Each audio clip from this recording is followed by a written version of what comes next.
এই ক্লাসে তোমাদের সঙ্গে আলোচনা করব আবহ বিকারের শ্রেণীবিভাগ। জয় হিন্দ। দীপ সোশ্যাল সায়েন্স ক্লাসে তোমাদের সবাইকে স্বাগত। তোমাদের আমি বলেছি সিলেবাস ভিত্তিক সম্পূর্ণ ক্লাস আমি করাবো যতটা সম্ভব। আজকে আবহ বিকারের শ্রেণীবিভাগ তোমাদের সঙ্গে পড়ব এবং আলোচনা করব, ঠিক আছে?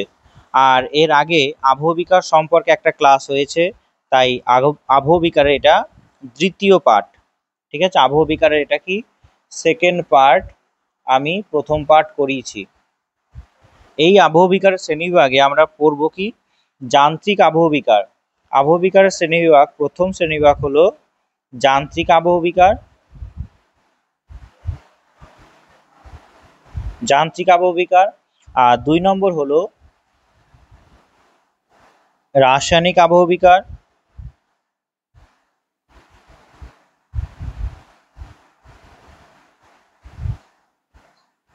3 নম্বর হলো জৈবিক আবহ বিকার।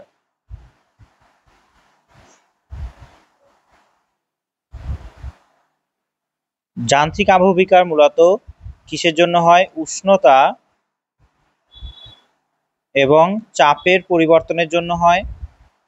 শিলা চূর্ণ বিচূর্ণ হয়।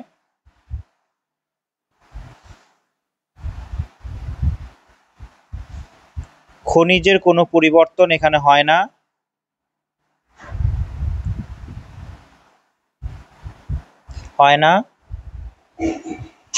এখানে আরেকটা কি হয়? এখানে গঠনগত পরিবর্তন হয়, শিলার গঠনগত পরিবর্তন হয়। রাসায়নিক আবহ বিকারে কি হয়? রাসায়নিক আবহ বিকারে হয় জল এবং গ্যাসের বিক্রিয়ার জন্য শিলার অভ্যন্তরীণ খনিজ পরিবর্তন হয়। যান্ত্রিক আবহ বিকার কোথায় দেখা যায়? সব থেকে বেশি দেখা যায়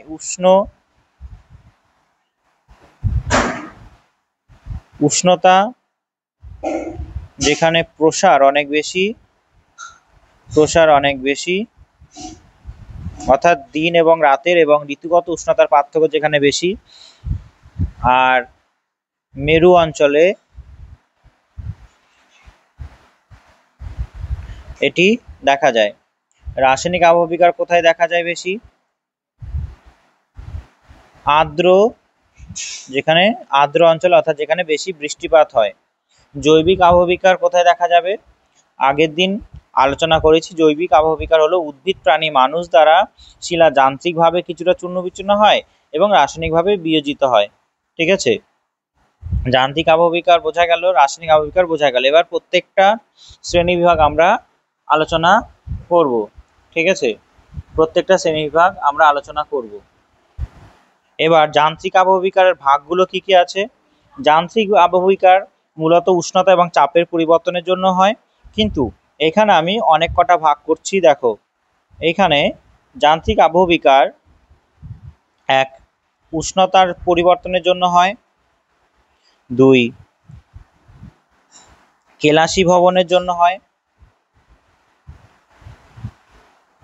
কেলাসী ভবন, 3 চাপজনিত প্রক্রিয়া, চাপজনিত কারণে হয়, আর 4 হলো জলজনিত কারণ।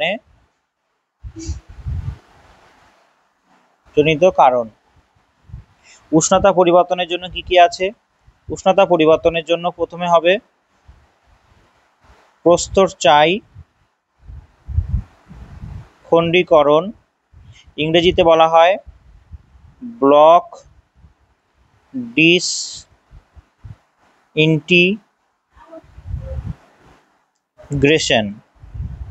ডিসইন্টিগ্রেশন। তারপরে হবে স্বল্পমোচন, ইংরেজি হলো এক্সফলিয়েশন, একে অনিয়ন ওয়েদারিংও বলা হয়। তারপরে আছে ক্ষুদ্রকণা বিসরণ, ইংরেজি হলো গ্র্যানুলার ডিসইন্টিগ্রেশন,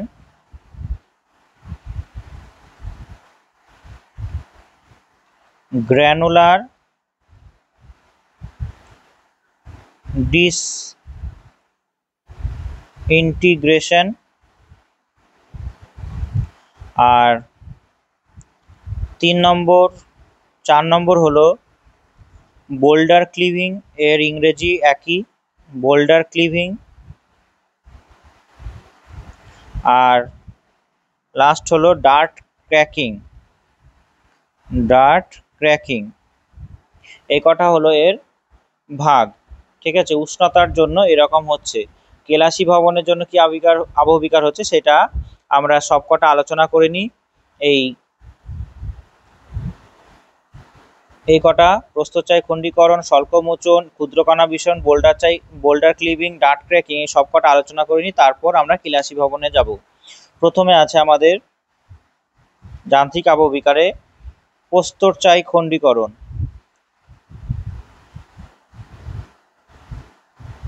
প্রস্থচ্ছায় খণ্ডীকরণ বলতে বোঝায়, আমরা জানি শিলা তাপের কুপুরিবাহী। শিলা কি তাপের কুপুরিবাহী? সেই কারণে শিলা কোনো একটা ভূমিভাগে এইরকম শিলা যদি অবস্থান করে, তবে শিলাটা কি হয়? শিলাটা দিনের বেলায় গরম হয়, রাত্রিবেলা ঠান্ডা হয়। সেই কারণে শিলার মাঝ বরাবর এইরকম ফাটল আসে। ফাটল এসে শিলাটা কি হয়? ভাগ হয়ে যায়। যেমন করে আমরা ব্রেড দেখি, স্লাইস ব্রেডের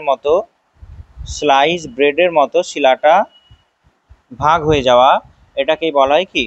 প্রস্থচ্ছায় খণ্ডীকরণ। ঠিক আছে, প্রস্থচ্ছায় খণ্ডীকরণ।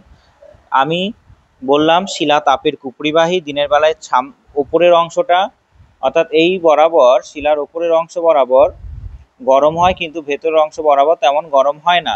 সেই কারণে শিলা এরকম গরম ঠান্ডা হওয়ার কারণে সংকুচিত এবং প্রসারিত হয়, আর শিলা স্লাইস ব্রেডের মতো ভেঙে যায়। তাই এটাকে কি বলা হয়? প্রস্থচ্ছায় খণ্ডীকরণ। শিলার উদাহরণটা বেশি করে মনে রাখবে। ব্যাসাল্ট শিলায় এটা সব থেকে বেশি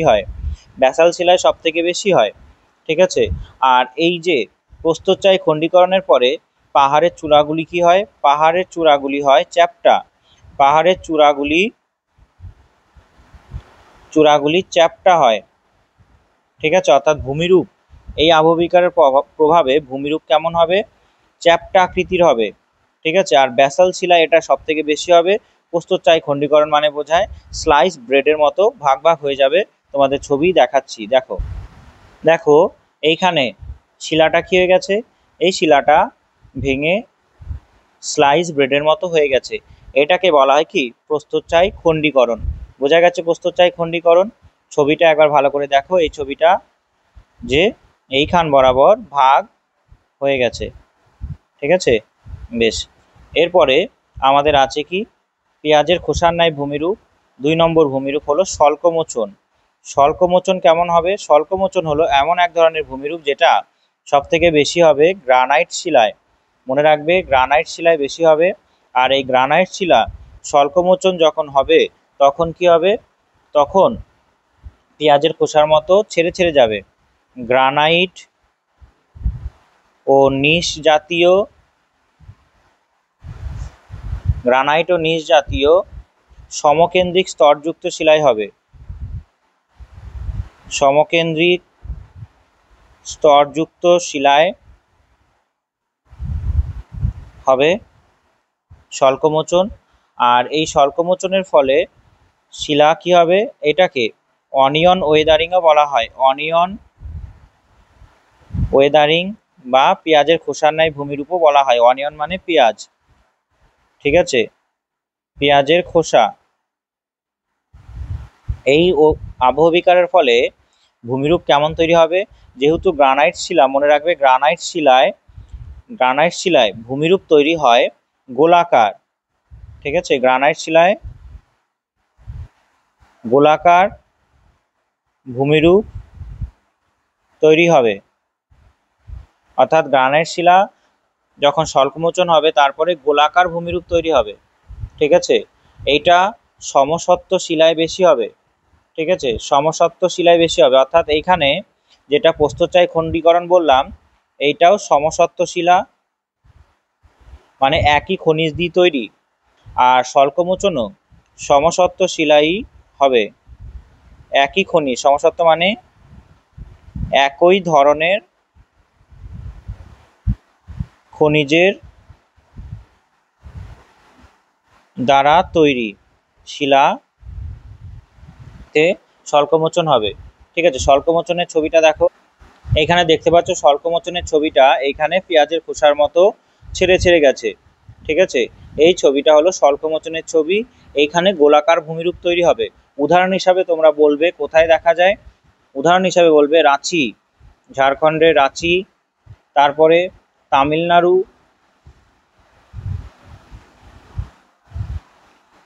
ঝাড়খণ্ডের রাঁচি, তামিলনাড়ুর কৃষ্ণ ভেন্নাই পান্থ। রাঁচিতে কোথায়, রাঁচিতে হলো কাকেডোম, কাকেডোম একটা স্বল্পমোচন হচ্ছে সেইটার উদাহরণ। আর তামিলনাড়ুর কোথায় আছে, কৃষ্ণ ভেল্লাই, কৃষ্ণ ভেল্লাই। ঠিক আছে, এইখানে এই স্বল্পমোচন দেখা যাবে। আর এখানে এই প্রস্থচ্ছায় খণ্ডীকরণ ব্যাসাল্ট শিলায় কোথায় দেখা যাবে, মনে রাখবে উপদ্বীপীয় ভারতে, উপদ্বীপীয় ভারত, ডেকান ট্র্যাপ। ব্যাসাল্ট শিলা দিয়ে তৈরি পাহাড়ের চূড়াগুলি কি হবে, চ্যাপ্টা হবে। এরপরে আমাদের আছে স্বল্পমোচনের পরে আছে আমাদের 3 নম্বর ক্ষুদ্র কণা বিসরণ। ক্ষুদ্র কণা বিসরণ, এই ক্ষুদ্র কণা বিসরণ বলতে বোঝায় যে মরুভূমিতে কোনো কোনো শিলা যখন অসমসত্ব খনিজ দিয়ে তৈরি, অর্থাৎ এটা কোথায় তৈরি হবে, অসমসত্ব শিলায় তৈরি হবে। অসমসত্ব শিলা, অসমসত্ব শিলা অর্থাৎ বলতে বোঝায় যে খনিজ যেটা দিয়ে তৈরি শিলাটা সেটা বিভিন্ন ধরনের খনিজ হবে। অসমসত্ব শিলা অর্থাৎ বিভিন্ন ধরনের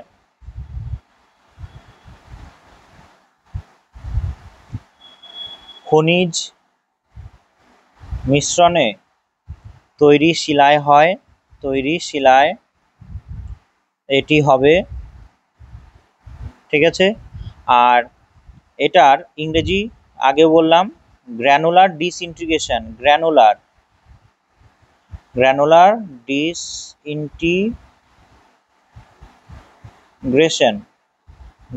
ডিসইন্টিগ্রেশন। ঠিক আছে, স্বল্পমোচনে কি হবে, এক্সফলিয়েশন। এইগুলোর ইংরেজি আগে বলেছি। আর ক্ষুদ্রকণা বিসরণে মনে রাখবে যে বন্দুকের গুলি ছোড়ার মতো শব্দ হয় যখন শিলা আবহবিকার হয়। ঠিক আছে, বন্দুকের গুলি ছোড়ার মতো শব্দ হয়,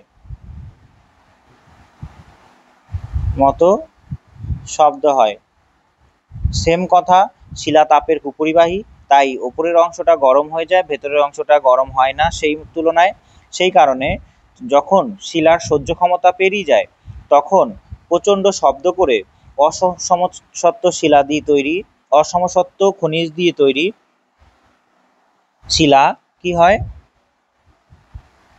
অসমসত্ব খনিজ দিয়ে তৈরি শিলায় এই রকম ক্ষুদ্রকণা বিসরণ হয়। অসমসত্ব বলা যায়, বা এটার থেকে ভালো শব্দ হলো বিষম সত্ত্ব। ঠিক আছে, বিষম সত্ত্ব শিলায় এটা বেশি হয়। বিষম সত্ত্ব শিলা মানে বলতে বোঝায় যে বিভিন্ন খনিজ দ্বারা গঠিত শিলা। ঠিক আছে, এইখানে বন্দুকের গুলি ছোড়ার মতো শব্দ হয়। আর এখানে কি হবে, বালি এবং ধুলায় পরিণত হবে, বালি এবং ধুলায় পরিণত হবে শিলা। ঠিক আছে, ছোট ছোট টুকরো টুকরো এমন খণ্ড হয়ে যাবে যে বালি এবং ধুলোর মতো হবে। এখানে আমি একটা আঁকছি, এরকম একটা শিলা বিষম সত্ত্ব খনিজ দিয়ে তৈরি। এই শিলাটা কত বড় ছিল, এই শিলাটা এত বড় ছিল। ঠিক আছে, এত বড় ছিল, সেটা ভেঙে চূর্ণ বিচূর্ণ হয়েছে, দিয়ে তার তলদেশে এরকম করে বালি বালি জমে আছে। ঠিক আছে, এটা হলো ক্ষুদ্রকণা বিসরণ, শিলা ভেঙে বালি বালি হয়ে যাবে। ঠিক আছে, এরপর আছে 4 নম্বরে আছে বোল্ডার ক্লিভিং। বোল্ডার ক্লিভিং বোল্ডার ক্লিভিং বলতে বোঝায় যে শিলার কোনো অংশ যদি ভূপৃষ্ঠের বাইরে বেরিয়ে আসে, ঠিক আছে, সেইটা কি হবে, সেইটা সূর্য এবং অন্যান্য প্রাকৃতিক শক্তির সম্মুখীন হবে। ঠিক আছে, তখন শিলার ওই বেরিয়ে আসা অংশটা ক্ষয়প্রাপ্ত হয়ে আবহবিকার ঘটবে। ছবি দেখালে ভালো করে বুঝতে পারবে। দেখো ছবিটায় দেখো, শিলার এই লাল কালার যে করছি সেই অংশটা বাইরে বেরিয়েছিল। ঠিক আছে, সেটা বিভিন্ন সূর্যতাপ বৃষ্টিপাতের সংস্পর্শে আসায় এটা কি হবে, ভেঙে যাবে, এখান থেকে ভেঙে গিয়ে এই জায়গাটা এরকম একটা শিলাখণ্ড নিচের দিকে পড়ে যাবে। এটাকে বলা হয় কি বোল্ডার ক্লিভিং। ঠিক আছে, বোল্ডার ক্লিভিং কোথায় হবে বোঝা গেল, যে শিলাস্তরের মধ্যে একটা বোল্ডার ছিল, সেইটা ভূপৃষ্ঠে উন্মুক্ত হয়ে গেছিল। এটা কি উন্মুক্ত বোল্ডার। ঠিক আছে, এটা উন্মুক্ত বোল্ডার, এটা রোদ বৃষ্টি ঝড় জলের সম্মুখীন হয়েছে, এবার ধীরে ধীরে এটা ভেঙে এখান থেকে সরে যাবে। এটাকে বলা হয় কি বোল্ডার ক্লিভিং। এরই অংশটা এইভাবে ছিল এখানে। ঠিক আছে, এখন এটা খুলে পড়ে গেছে। এই যে এই অংশগুলোর শিলার স্তরটা ছিল, সেটা কি হয়ে গেছে, এখান থেকে দূরে সরে গেছে। বোঝা গেছে এটা, যে একটা শিলাস্তরের মধ্যে যদি বোল্ডার থাকে আর সেটা যদি ভূপৃষ্ঠ উন্মুক্ত থাকে তবে এটা হবে। ঠিক আছে, এটাকে বাংলায় গণ্ডশিলা বিদারণও বলা হয়। বাংলায় গণ্ডশিলা বিদারণও বলা হয়। ঠিক আছে, এই বোল্ডার ক্লিভিং হয়ে যাওয়ার পরে আর একটা আছে ডার্ট ক্র্যাকিং।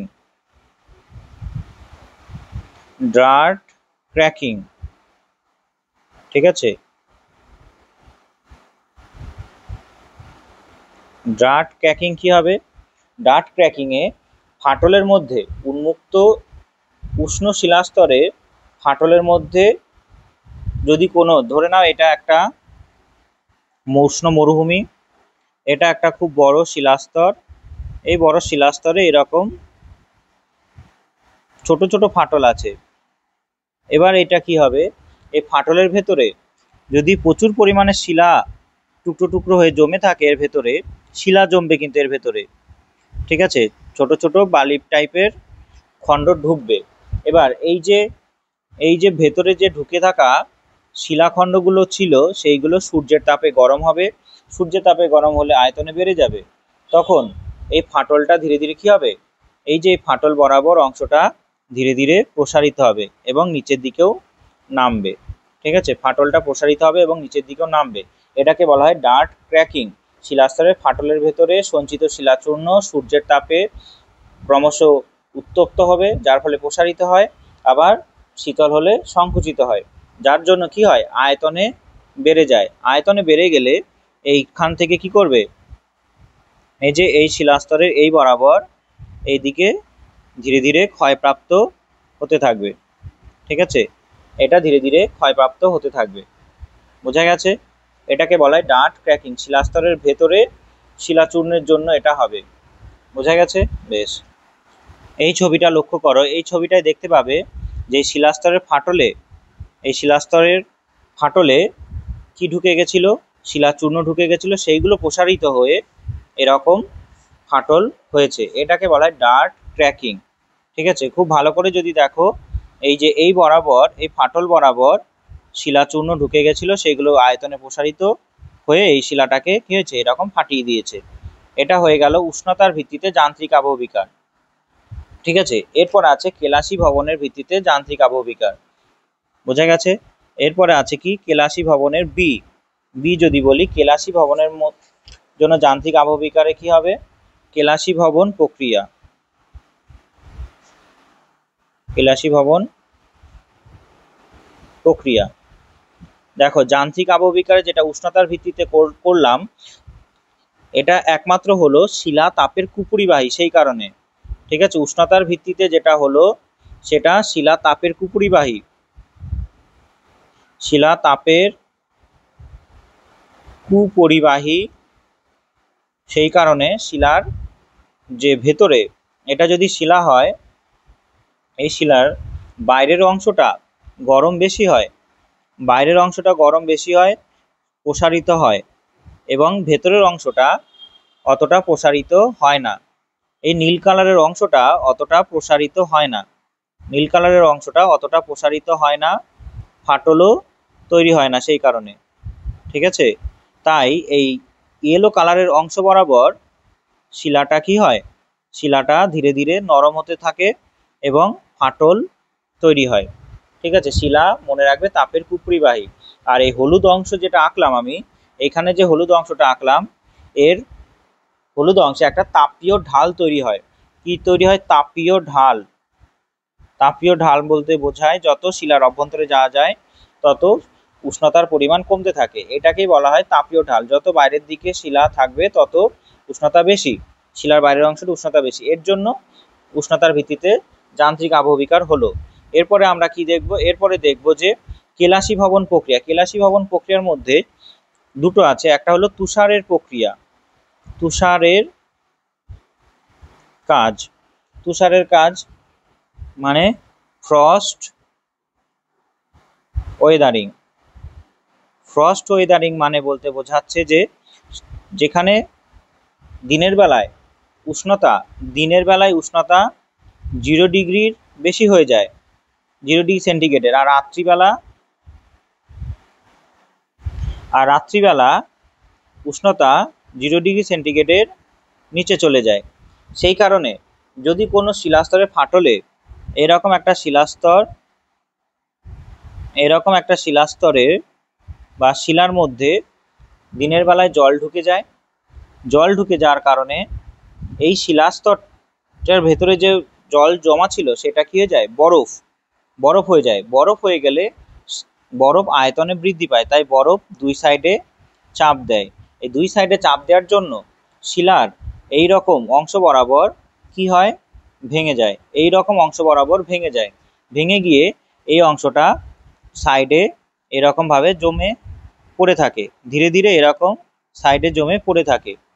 ঠিক আছে, এই যে এইগুলো যেভাবে ভেঙে গেল, শিলা স্তরটা যেভাবে ভেঙে গেল, সেটাকে বলা হয় কি? সেটাকে বলা হয় কি? তুষারের কাজের জন্য আবহবিকার। এই যে শিলার যে খণ্ডগুলো, এগুলোকে বলা হয় ট্যালাস। এই শিলার খণ্ডগুলোকে বলা হয় ট্যালাস বা স্ক্রি। ঠিক আছে, এবার হিমাবাহের পাদদেশে এগুলো প্রচুর জমা হয়, হিমাবাহের পাদদেশে প্রচুর জমা হয়, সেইগুলো আমি তোমাদের ছবিতে দেখাচ্ছি। দেখো দেখো এখানে যে ছবি দেখতে পাচ্ছ তুষারের কাজের জন্য হয়েছে। ঠিক আছে, এই যে এখানে হিমাবাহ, এই জায়গা বরাবর হিমাবাহ আছে, এই যে এখানে ছোট ছোট টুকরো টুকরো যে পড়ে আছে, এইগুলোকে বলা হচ্ছে কি? হিমাবাহের যে তুষারের কাজের ফলে সৃষ্ট আবহবিকার। আর এটা কেমন করে হয়? এই যে দিনের বেলায় যখন সূর্য উঠেছিল, শিলাস্তরের ভেতরে থাকা জল গলে গেছিল, আর রাত্রিবেলা তখন হয়ে গেছিল কি? বরফ। ঠিক আছে, এটা হলো এর ছবি। আর একটা ছবি দেখো, এই যে টুকরোগুলো পড়ে আছে, এইগুলো হলো এক একটা কি? ট্যালুস বা স্ক্রি। ঠিক আছে, এরপরে আমাদের আছে কি? যে লবণ কেলাস গঠন। তবে এখানে তুষারের কাজ কোথায় হবে? তুষারের কাজ উচ্চ পার্বত্য অঞ্চলে হবে। ঠিক আছে, উচ্চ পার্বত্য অঞ্চলে হবে। আর এইগুলো বেশিরভাগ হবে পাললিক শিলায়। পাললিক শিলায় এই আবহবিকার বেশি হবে। ঠিক আছে, পাললিক শিলায় এই আবহবিকার বেশি হবে। যেখানে আর একটা কথা বলে দিই, দৈনিক উষ্ণতার প্রসর যেখানে বেশি, দৈনিক উষ্ণতার প্রসর মানে উষ্ণতার প্রসর মানে কি বোঝায়? Maximum temperature minus minimum temperature যেখানে বেশি হবে। আবার রাতে উষ্ণতা হিমাঙ্কের নিচে যেখানে যাবে, উষ্ণতা হিমাঙ্কের নিচে যেখানে যাবে সেখানে এই কেলাসি কি বলে তুষারের কাজটা বেশি হবে। এরপরে আমরা বলি লবণের কেলাস গঠন। লবণের কেলাস গঠন কি? এটা হবে উষ্ণ মরুভূমি অঞ্চলে, উষ্ণ মরুভূমিতে হবে এটা, ঠিক আছে। এবার উষ্ণ মরুভূমিতে কি হয়? বৃষ্টির সময় ধৌত প্রক্রিয়ায় সঞ্চিত লবণ শিলাস্তরে প্রবেশ করে। ধৌত প্রক্রিয়ায় বৃষ্টির সময় শিলাস্তরে লবণ প্রবেশ করে। পরে লবণের দ্রবণ বাষ্পীভূত হলে লবণ কেলাস গঠনিত হয়, অথবা শুষ্ক অঞ্চলে ভৌমজল দ্রবীভূত হলে লবণ কি হয়? কৈশিক প্রক্রিয়া উপরে উঠে এসে শিলা ফাটলের মধ্যে লবণ কেলাস গঠন করে। এটি শিলায় প্রবল চাপ সৃষ্টি করে এবং চূর্ণ বিচূর্ণ করে। দেখো এখানে একটা শিলাস্তর, এটা একটা ভূমিভাগ, এই ভূমিভাগের উপরে এরকম একটা শিলাস্তর আছে। দাঁড়াও ভালো করে আঁকি।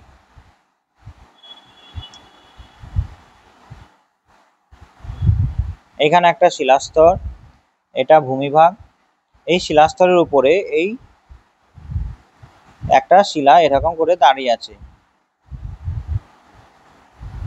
ঠিক আছে।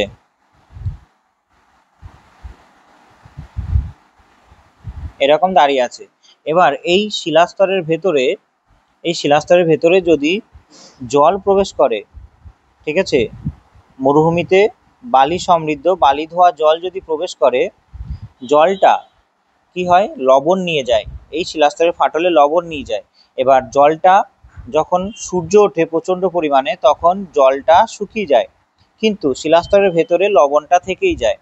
তখন এই আবহবিকার তৈরি হয়, অর্থাৎ লবণের কেলাস গঠন করে, যার ফলে পরবর্তীকালে এই আবহবিকারটা হলো, ঠিক আছে। এটাকেই বলা হয় লবণ কেলাস গঠন। উষ্ণ মরুভূমিতে হবে শিলাস্তরের ভেতরে বালি ধোয়া জল যদি ঢুকে যায়, সেই জলের ভেতরে লবণ ছিল, এবার জল মিশ্রিত লবণ মিশ্রিত জলটা, লবণ মিশ্রিত জল শুকিয়ে গেলে শিলার ভেতরে জমা লবণ চাপ সৃষ্টি করবে, এটাকেই বলা হয় কি? লবণ কেলাস গঠন, ঠিক আছে। তবে আমাদের কেলাসী ভবন প্রক্রিয়াটা হয়ে গেল। এরপর আছে চাপ, এরপরে কি আছে? এরপরে আছে চাপজনিত প্রক্রিয়া। যান্ত্রিক আবহবিকার আর একটা ভাগ কি? চাপজনিত প্রক্রিয়া। চাপজনিত প্রক্রিয়ার মধ্যে আছে, প্রথমে আছে শিটিং। চাপজনিত প্রক্রিয়ার মধ্যে আছে প্রথম শিটিং। শিটিং বলতে কি বোঝায়? শিটিং বলতে বোঝায় যে, এখানে শিটিং বলতে বোঝায় এরকম একটা অংশ, এই অংশের ওপরে, এটা একটা ভূমিভাগ, এই ভূমিভাগের ওপরে যদি কোনো শিলা চূর্ণ থাকে, এরকম শিলা চূর্ণ হয়ে যদি পড়ে থাকে, এবার এই শিলা যখন ছিল তখন একটা নির্দিষ্ট চাপ দিচ্ছিল, শিলাও থাকতে পারে বা বরফের স্তরও থাকতে পারে, ঠিক আছে, বরফের স্তরও থাকতে পারে। এবার এই বরফের স্তর বা শিলা চূর্ণ যেগুলো ছিল বা বড় শিলা ছিল, সেইগুলো যখন সরে যাবে, এই যে শিলা যখন সরে যাবে যখন এখান থেকে সরে যাবে বিভিন্ন প্রাকৃতিক শক্তি দ্বারা যখন সরে যাবে, তখন এই অংশ বরাবর একটা পাতলা স্তরের মতো বা চাঁদের মতো খুলে যাবে, ঠিক আছে। প্রথমে তো চাপ দেওয়া ছিল, চাপটা কি হয়ে গেল? শিটিংয়ে কি হয়? বোঝা মুক্ত হয়ে গেল, চাপ হ্রাস হলো, যার জন্য শিটিংয়ের জন্য কি হল? এই চাপ হ্রাস বা বোঝা মুক্ত হয়ে গেল, উপরে শিলাস্তরটা সরে গেল সেই কারণে। আর তার জন্য কি হয়ে গেল? যে চাদরের মতো স্তরে স্তরে স্তরে স্তরে পাতলা, স্তরে স্তরে পাতলা পাত বা শীটের মতো, পাতলা পাত বা শীটের মতো, শীটের আকারে বিচ্ছিন্ন হলো।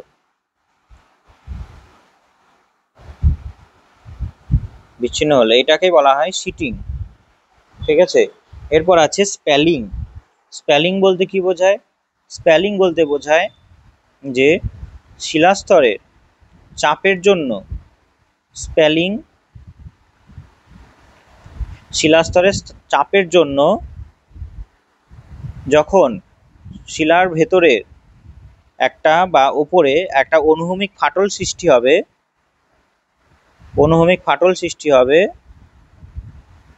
তখন তাকে বলা হয় কি? স্পেলিং। ঠিক আছে, শিলাস্তরে অনুভূমিক ফাটল তৈরি হবে, অর্থাৎ এটা কি হবে? চাপ হ্রাসের জন্য হবে না, এটা চাপ যুক্ত হলে। যদি শিলা চাপের বা বোঝা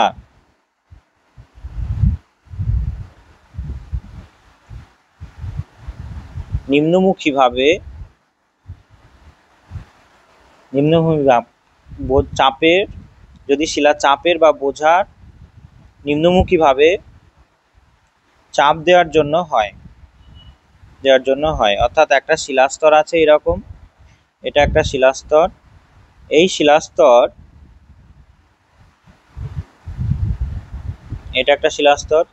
এই শিলাস্তরে যদি এই বরাবর চাপ দেওয়া হয়, কি হবে? এইখানে এরকম করে ফেটে যাবে, এরকম বড় যদি চাপ দেওয়া হয় এরকম ফেটে যাবে, এটাকেই বলা হয় কি?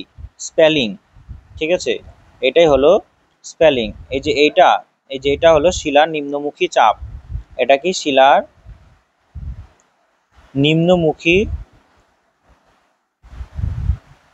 নিম্নমুখী চাপ দিচ্ছে, সেই কারণেই এই আবহবিকার হলো এটা। অর্থাৎ এটা কিসের জন্য হলো?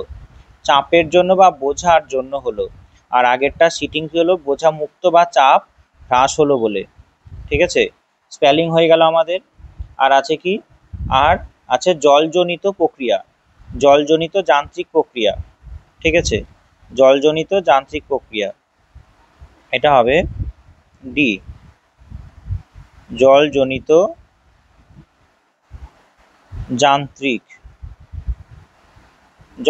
প্রক্রিয়া লিখলে হবে জলজনিত প্রক্রিয়া। এর মধ্যে ভাগ করবে, 1 নম্বর হলো ফ্লেকিং। ফ্লেকিং বলতে বোঝায় কি? যে কোনো একটা বৃষ্টিবহুল অঞ্চলে শিলাস্তরের ভেতরে যদি জল ঢুকে যায়, তাহলে শিলাটা কি হয়ে যায়? ফুলে ওঠে। আবার জল বাষ্পীভূত হয়ে গেলে শুষ্ক ও সংকুচিত হয়। এরকম ক্রমাগত আর্দ্র ও শুষ্ক হওয়ার জন্য শিলা যদি ভেঙে যায়, তখন তাকে বলা হয় কি? ফ্লেকিং। তাহলে আমরা কি বলতে পারি? তাহলে আমরা এটাকে বলতে পারি ক্রমাগত শিলা আর্দ্র এবং শুষ্ক হলে হয়। অর্থাৎ বৃষ্টিবহুল অঞ্চলে শিলার ভেতরে জল ঢুকে প্রসারিত হয়ে গেল, আবার যখন জল বাষ্পীভূত হয়ে গেল, সেই শিলাটা সংকুচিত হয়ে গেল। এরকম ক্রমাগত শিলা কি হচ্ছে? একবার আর্দ্র হচ্ছে, একবার শুষ্ক হচ্ছে, এর ফলে যে আবহবিকার হবে সেটাকে বলা হয় কি? ফ্লেকিং। ঠিক আছে,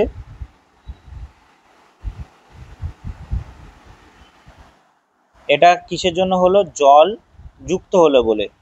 এটা মনে রাখবে, জল যুক্ত হলো বলে হলো।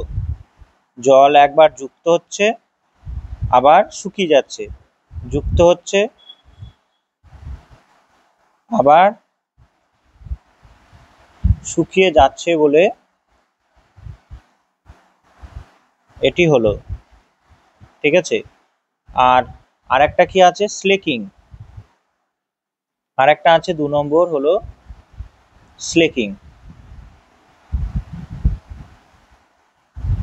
স্লেকিং বলতে কি বোঝায়? স্লেকিং বলতে বোঝায় যে এটা পাললিক শিলা, ক্ষুদ্র দানার পাললিক শিলা, ধরে নাও ক্ষুদ্র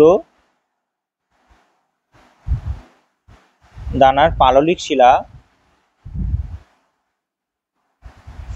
হয়। কি হয়? ক্ষুদ্র দানার পাললিক শিলা জলীয় বাষ্পের সংস্পর্শে এলে, জলীয় বাষ্প, জল কিন্তু নয়, জলীয় বাষ্পের সংস্পর্শে এলে, জলীয় বাষ্পের সংস্পর্শে এলে কি হয়? জলীয় বাষ্পের সংস্পর্শে এলে এখানে পাললিক শিলা মানে মনে রাখবে কাদা পাথর জাতীয় শিলা। আর একটা কথা বলে নি, পাললিক শিলা মানে মনে রাখবে কাদা পাথর। কাদা পাথর জলীয় বাষ্পের সংস্পর্শে এলে কিছুটা ফুলে যায়, আবার যখন শুকিয়ে যায় তখন আবার ছোট হয়ে যায়। এরপরে কি হয়? শিলার মধ্যে একটা অসম টান ও পীড়ন সৃষ্টি হয়। শিলার মধ্যে কি হয়? ক্রমাগত আর্দ্র ও সূর্যতাপে শুষ্ক হয়। ঠিক আছে, জলীয় বাষ্পের সংস্পর্শে এলো, তারপরে জলীয় বাষ্পের সংস্পর্শে এলো, তারপরে আর্দ্র হলো, এবার আর্দ্র হওয়ার পরে সূর্যতাপে সেটাই আবার শুষ্ক হয়ে যায়, যার ফলে কি হয়? শিলার ভেতরে অসম টান বা পীড়ন সৃষ্টি হয়। শিলার মধ্যে অসম টান বা পীড়ন, অসম টান বা পীড়ন সৃষ্টি হয়, অসম টান বা পীড়ন সৃষ্টি হয়, যার জন্য এই স্লেকিং যান্ত্রিক আবহবিকারটা হলো। ঠিক আছে, এটা হলো স্লেকিং যান্ত্রিক আবহবিকার। বোঝা গেছে? বেশ, তবে আমাদের এই আবহবিকারগুলো হয়ে গেল। যে যান্ত্রিক আবহবিকারের যে প্রক্রিয়াগুলো সেইগুলো হলো। এরপরে আমরা কি করব? রাসায়নিক আবহবিকারের প্রক্রিয়া। ঠিক আছে, তবে আর একবার বলে দিই কি কি বললাম।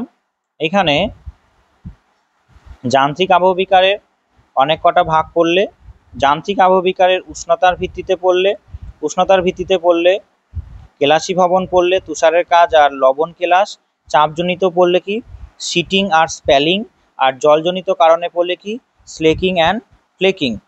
ঠিক আছে, বোঝা গেছে? বেশ, এরপরে আমরা পড়ব রাসায়নিক আবহবিকার।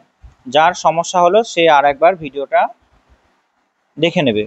এরপর আছে কি রাসায়নিক আবহবিকার। রাসায়নিক আবহবিকারে আমরা কি কি পড়ব? রাসায়নিক আবহবিকার এর ইংরেজি হলো কেমিক্যাল ওয়েদারিং। ঠিক আছে, কেমিক্যাল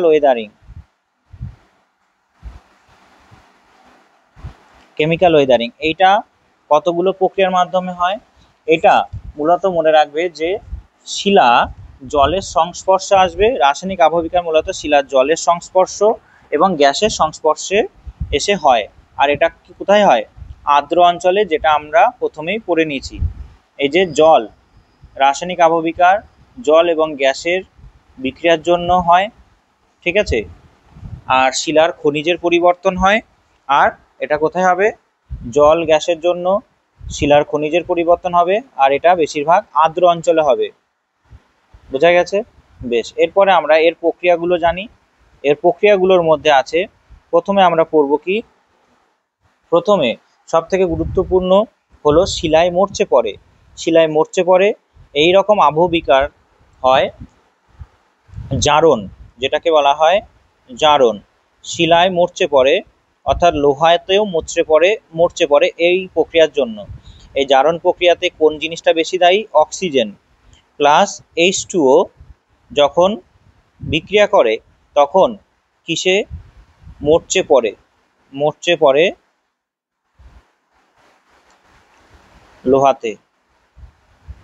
লোহাতে মরচে পড়ে। ঠিক আছে, এইটাকে বলা হয় কি অক্সিডেশন প্রক্রিয়া। তেমনি এটার সমীকরণ কি তোমরা তোমাদের যে বই আছে সেখানে দেখে নিও। বোঝা গেছে? তাহলে এইখানে কি হবে? এখানে লোহা সমৃদ্ধ শিলায় বেশি হবে। জারণটা কি হবে? লোহা সমৃদ্ধ শিলায় এটি বেশি হবে। ঠিক আছে, এখানে লোহা সমৃদ্ধ শিলায় বেশি হবে। উদাহরণ হিসাবে আমরা বলতে পারি কি অ্যাম্ফিবোল,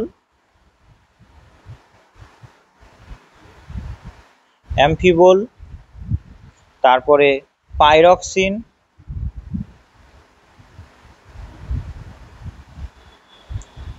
এবং বায়োটাইট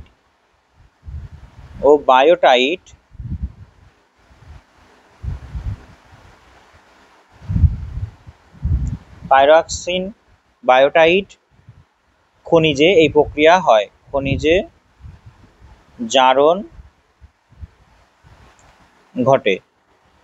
ঠিক আছে, মনে রাখবে শিলায় মরচে পড়ে আর লোহা সমৃদ্ধ শিলায় বেশি হবে। ঠিক আছে, এখানে অক্সিজেন আর জল মিলে শিলায় মরচে ফেলছে, সেটাই হলো এই আবহবিকার বা জারণের মূল বৈশিষ্ট্য। ঠিক আছে, কোথায় হবে? লোহা সমৃদ্ধ শিলায় বেশি হবে।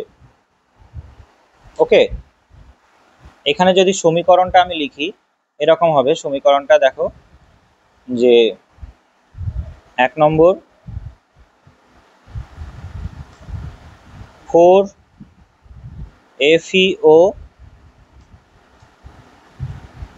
4FeO plus 3H2O plus O2 সমান সমান এটা তৈরি হবে 2Fe2O3 3H2O। ঠিক আছে, এরপরে দ্বিতীয় সমীকরণটা হবে FeS প্লাস 2O2 সমান সমান FeSO4। ঠিক আছে, এটা মানে কি আমি সবকটা বলে দিই। এটা হলো ফেরাস অক্সাইড। এটা কি? Ferrous oxide. এটা হলো জল, এটা হলো অক্সিজেন। এই কটা মিলে কি তৈরি করলো? এই কটা মিলে তৈরি করলো Fe2O3, অর্থাৎ শোধক ফেরিক অক্সাইড বা মরিচা। এটাকেই বলা হয় কি? মরিচা বা রাস্টিং। এই যে এটাকেই বলা হয় কি? এটাই হলো মরিচা বা রাস্টিং, যেটা শিলায় পড়লো। ঠিক আছে, আর এখানে এটা হলো FeSটা হলো ফেরাস সালফাইড। ঠিক আছে, আর 2O2 অর্থাৎ দুটো অক্সিজেন। আর এরপরে আছে এদিকে FeSO4টা হলো ফেরাস সালফেটে পরিণত হলো। বোঝা গেছে? এটা হলো জারণ। এরপরে আমরা পড়ব কি? অঙ্গার যোজন। তোমাদের শুধুমাত্র এইটুকু মনে রাখলে হবে, লোহায় মরচে পড়ে, লোহা সমৃদ্ধ শিলায় হবে। ঠিক আছে, অ্যাম্ফিবোল, পাইরক্সিন এবং বায়োটাইট জাতীয় শিলায় খনিজে জারণ ঘটে, শিলায় মরচে পড়ে, তার বিষয়টা কি কিভাবে হলো সেটা মনে রাখলেই হবে। ঠিক আছে, এরপরে আছে কি আমাদের? এরপরে আছে অঙ্গার যোজন, যেটাকে বলা হয় কার্বনেশন। কার্বনেশনটা হবে, মনে রাখবে, যে কার্বন ডাই অক্সাইডের জন্য। ঠিক আছে, কার্বন ডাই অক্সাইডের জন্য এটা হবে। কার্বন ডাই অক্সাইড জলের সঙ্গে বিক্রিয়া করে এটা করবে। তাহলে carbon die oxide CO2 plus H2O অর্থাৎ জল দ্বারা হবে। ঠিক আছে, আর কোন শিলায় হবে? সব থেকে বেশি হবে কার্বনেট সমৃদ্ধ শিলায়। কার্বনেট সমৃদ্ধ শিলায় বেশি হবে। ঠিক আছে, আর এখানে আমরা কি পেলাম? কোন শিলায় বেশি হবে? এক অ্যাম্ফিবোল, পাইরক্সিন আর বায়োটাইট জাতীয় শিলায় বেশি হবে। আর অঙ্গার যোজন হবে কার্বনের সমৃদ্ধ শিলায়। এছাড়া কোথায় কোথায় হয়?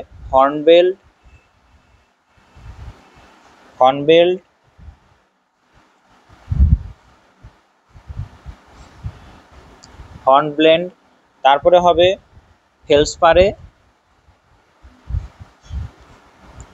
জাতীয় খনিজে এটা বেশি হয়। ঠিক আছে, কি তৈরি করে এখানে বৃষ্টিপাতের যখন বিশুদ্ধ জল, মনে রাখবে বৃষ্টিপাতের বিশুদ্ধ জল দ্বারাই হবে। ঠিক আছে, বৃষ্টিপাতের বিশুদ্ধ জল যখন H2O কার্বন ডাইঅক্সাইডের সঙ্গে মেশে তখন কি তৈরি করে, তখন তৈরি করে H2CO3, অর্থাৎ এটাকে কি বলা হয়, কার্বনিক অ্যাসিড। এটা হলো কার্বনিক অ্যাসিড। এই কার্বনিক অ্যাসিড কি করবে, কাস্ট অঞ্চলে চুনাপাথরযুক্ত অঞ্চলে কার্বনিক অ্যাসিড মনে রাখবে চুনাপাথরযুক্ত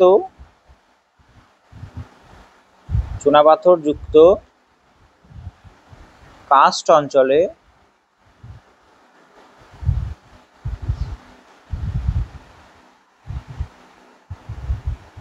বিক্রিয়া করে কি তৈরি করবে, অঞ্চলে বিক্রিয়া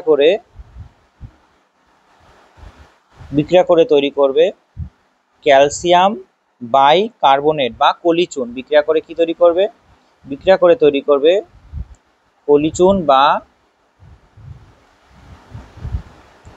ক্যালসিয়াম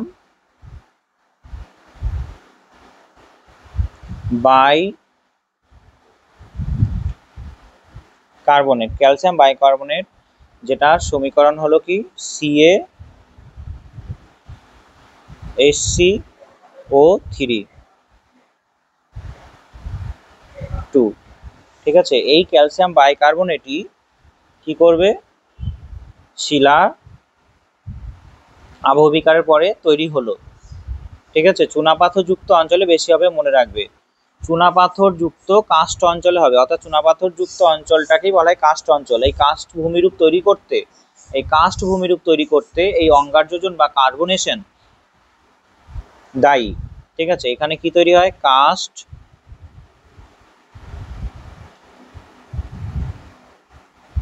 এখানে তৈরি হয় কি কাস্ট ভূমিরূপ। এই কাস্ট ভূমিরূপের জন্য দায়ী কোনটা, কার্বনেশন প্রক্রিয়া, বৃষ্টি জলের সঙ্গে এটা হবে। প্রথমে বিক্রিয়াগুলো আমি লিখে দিচ্ছি, একবার দেখে নাও। বিক্রিয়া 1, প্রথমে H2O প্লাস CO2 সমান H2CO3 কার্বনিক অ্যাসিড তৈরি করলো। এই যে H2CO3 কার্বনিক অ্যাসিড, এরপরে এই carbonic acid CaCO3 plus H2CO3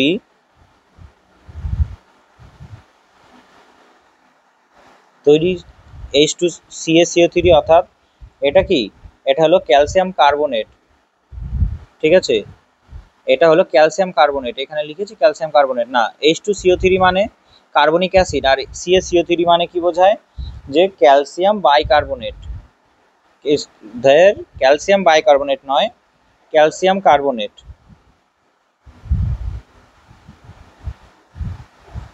calcium carbonate এটা মানে কি, ক্যালসিয়াম, বারবার ভুল হয়ে যাচ্ছে বলতে, কার্বনেট, ক্যালসিয়াম কার্বনেট।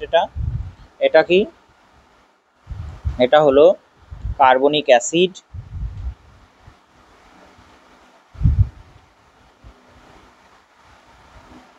আর শেষ পর্যন্ত কি তৈরি করবে, CaHCO3 এটা তৈরি করবে। এটা হলো কি আমাদের অঙ্গার যোজন আবহবিকার। ঠিক আছে, মনে রাখবে রাসায়নিক আবহবিকারে শিলা কি হয়ে যাবে, রাসায়নিক আবহবিকারে শিলা বিয়োজন ঘটবে। ঠিক আছে, যান্ত্রিকভাবে রূপান্তর মানে বলেছিলাম শুধুমাত্র ভেঙে যাবে, আর এখানে কি হবে, শিলার খনিজের পরিবর্তন হয়ে যাবে। এরপরে আমাদের আছে 3 নম্বর আছে জলযোজন। 3 নম্বর আছে জলযোজন, যেটাকে বলা হয় হাইড্রেশন। এই হাইড্রেশনে কি হবে, হাইড্রেশনে শিলা যখন জলের অণুর সংস্পর্শে আসবে তখন ফুলে যাবে, বন্ধন আলগা হয়ে যাবে। জলের সংস্পর্শে এলে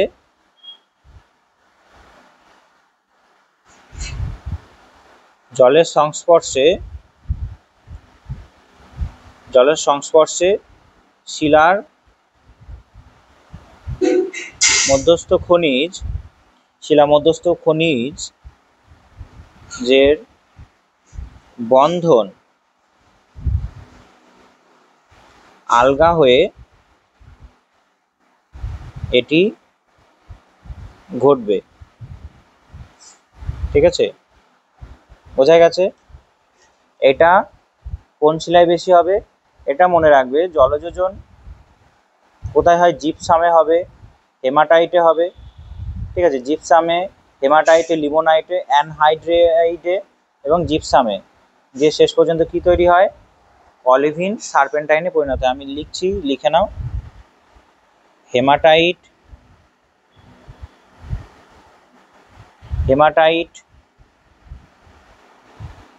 কি হয়?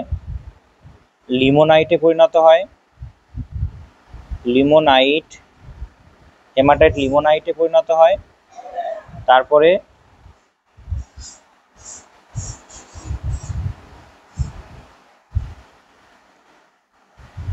তারপরে আরেকটা কি? অ্যানহাইড্রাইট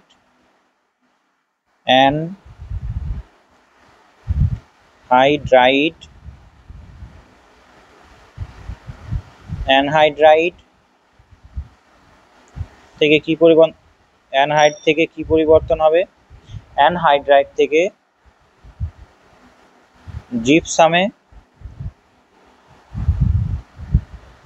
ও অলিভিন সার্পেন্টাইনে পরিণত হবে। সার্পেন্টাইনে পরিণত হয়। তোমাদের পরীক্ষায় প্রশ্ন হিসাবে দেবে যে শিলা মধ্যস্থ খনিজের বন্ধন আলগা হয়ে যায় কোন আবহবিকার দ্বারা? যেটাকে বলে হাইড্রেশন। জলযোজন নাও দিতে পারে। ঠিক আছে, আর এখানে কি হয়? হেমাটাইট কি হয়ে যায়? হেমাটাইট হয়ে যায় লিমোনাইটে, আর অ্যানহাইড্রাইট হয়ে যায় জিপসামে ও অলিভিন সার্পেন্টাইনে। এই উদাহরণটা মনে রাখবে। ঠিক আছে, হেমাটাইট লিমোনাইট, অ্যানহাইড্রাইট জিপসামে ও অলিভিন সার্পেন্টাইনে পরিণত হয়। আর আরেকটা আছে কি? আর্দ্র বিশ্লেষণ। ঠিক আছে, এরপরে আছে কি? আর্দ্র বিশ্লেষণ।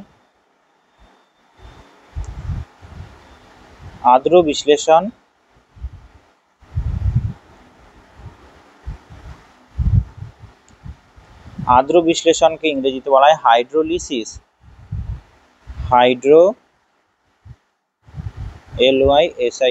হাইড্রোলিসিস।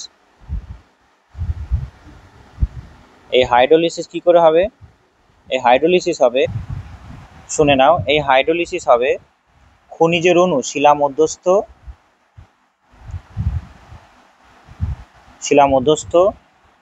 খনিজ অণু সঙ্গে আয়নিত জলের ঠিক আছে, এই জলটা কিন্তু আয়নিত থাকতে হবে, আয়নিত জলের রাসায়নিক বিক্রিয়া ও বিয়োজন দ্বারা। ঠিক আছে, এটা কোন শিলায় বেশি হবে? আয়নিত জল, মনে রাখবে, আয়নিত জলে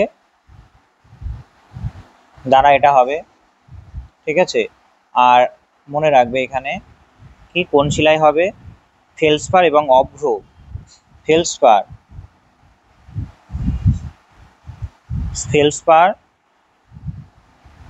ফেলসপার আর অভ্র সমৃদ্ধ শিলায়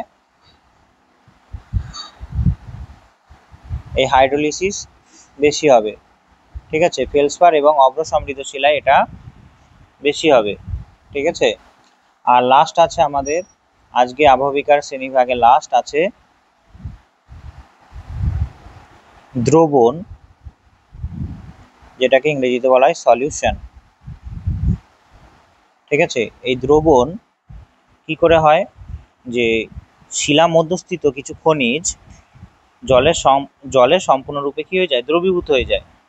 ঠিক আছে, এরপরে রাসায়নিক পরিবর্তন হয় এবং সেখান থেকে দূরে চলে যায়, এটাকেই বলা হয় কি দ্রবণ সলিউশন, দ্রবণ বা সলিউশন। ঠিক আছে, এখানে কি হয়, ওয়াশ আউট হয়ে যায় শিলা মধ্যস্থ খনিজ, শিলা মধ্যস্থ খনিজ বৃষ্টি বা প্রবাহমান জল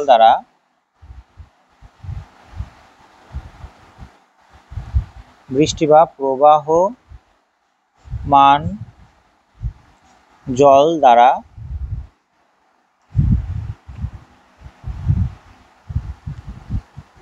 সম্পূর্ণরূপে দ্রবীভূত হয়। এরপরে কি হয়, রাসায়নিক পরিবর্তন ঘটে, সেই খনিজ পরিবর্তন ঘটে। ঠিক আছে, এবং রাসায়নিক আবহবিকার এভাবে ঘটায়। কোন শিলায় হবে, ক্যালসাইট শিলার নাম হবে ক্যালসাইট। তারপরে আছে জিপসাম, তারপরে আছে সৈন্ধব লবণ,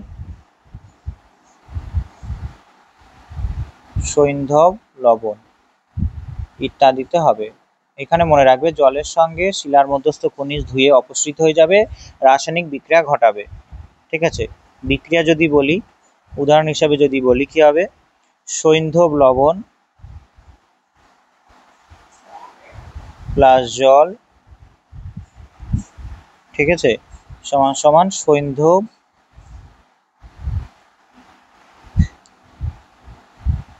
লবণের দ্রবণ। ঠিক আছে, তবে আমরা এখান থেকে কি মনে রাখবো, এখান থেকে মনে রাখবো ক্যালসাইট জিপসাম সৈন্ধব লবণে হয়, আর শিলা মধ্যস্থ খনিজ বৃষ্টি প্রবাহমান জল দ্বারা দ্রবীভূত হয়। ঠিক আছে, তবে টোটাল ক্লাসটা আশা করি বুঝতে পেরেছো। যদি ভালো লেগে থাকে অবশ্যই জানিও, কারণ তোমরা যদি কমেন্টে না জানাও আমি পরের ক্লাসগুলো নিতে অনুপ্রাণিত হয়তো হব না, তাই তোমাদের কমেন্টগুলো ভীষণ জরুরি, কেমন ক্লাসগুলো লাগছে। তোমরা যারা চ্যানেল নতুন অবশ্যই চ্যানেলটা সাবস্ক্রাইব করে রেখো, আমার এই চ্যানেলে তোমরা সম্পূর্ণ সিলেবাস ভিত্তিক ক্লাস পাবে। তবে আজকের জন্য এইটুকু, পরের ক্লাসে আলোচনা করব আবহবিকারের ফলে সৃষ্ট যে ভূমিরূপগুলো হয় সেগুলো সম্পর্কে। ঠিক আছে, তবে আজকের জন্য এইটুকুই, ভালো থাকবে। জয় হিন্দ, জয় ভারত।